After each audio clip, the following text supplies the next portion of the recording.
By making life easier, it allows us to experience more joy.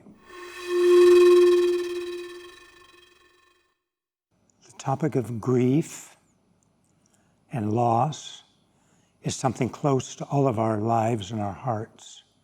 So this topic of handling grief in a healthy way and loss in this Wellbeing Summit 2022 in this most spectacularly beautiful town of Bilbao, plant seeds.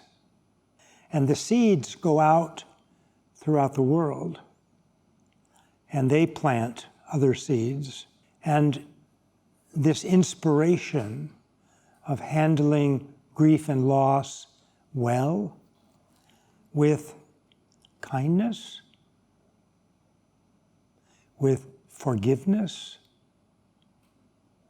with love and compassion, makes life easier. And by making life easier, it allows us to experience more joy. So we're trying to teach people and give them some of these tools so they can lead a happier life and be more successful and more thorough in their healing of grief. The tools fall into several categories. The first category is to remove some of our blocks to compassion. Not run away, but to recognize our negativity, our harmful attitudes and emotions. And then number two, to learn methods to transform them into their healthy opposites. Learn tools how to transform anger into tolerance and patience.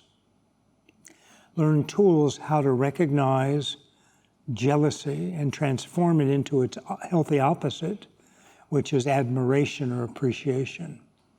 And tools to recognize arrogance and pride and transform into humility. So this area we call emotional hygiene. Notice we're not suppressing, we're transforming. And so we teach methods, practical methods, how to do that. The second area we teach, we talk about quite a bit, is healthy self-confidence. How to balance with my confidence. If I'm putting myself down, my self-confidence is too low. If I'm putting others down, my self-confidence is too high. And the third area is for people that are working with other people, right? Socially engaged in their work and their lives. And this is moving beyond empathy to compassion. Empathy is beautiful. It opens our heart. It aligns us with wanting to help the other person. Empathy, we often say, it's like standing in the other person's shoes. So imagine that for a moment. You're pretty close if you're standing in the other person's shoes. And what happens is we become enmeshed, emotionally too close. And as a result of that, inadvertently, without trying, we take on the other person's pain. We adopt it as our own. And if we do that again and again and again, it builds up and it leads to burnout.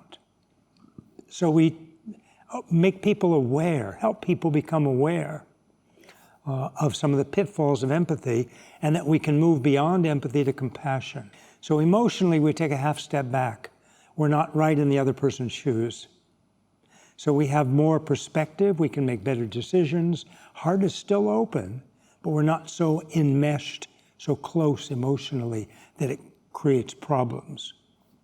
I think open communication is essential, that we talk to each other, that we share our work, our stories, our life passions, our life challenges as much as possible. And we get to know each other on more real level. So we learn to slowly feel that doing our best is enough. We can't do any more than that. And we celebrate that. And the things that didn't go well, you can also recognize those, but it's not necessary to beat ourselves up over those, because we're human. And to be human is to make mistakes, make errors, and that's okay. And so much of it, not all of it, but much of it comes down to a state of mind. And that state of mind is being less selfish, having more concern for the welfare of others. And the more you do that, it's a win-win situation. You feel better. You feel more full. You have more meaning in your life, maybe even a sense of purpose around helping others. And it brings more joy and happiness to you.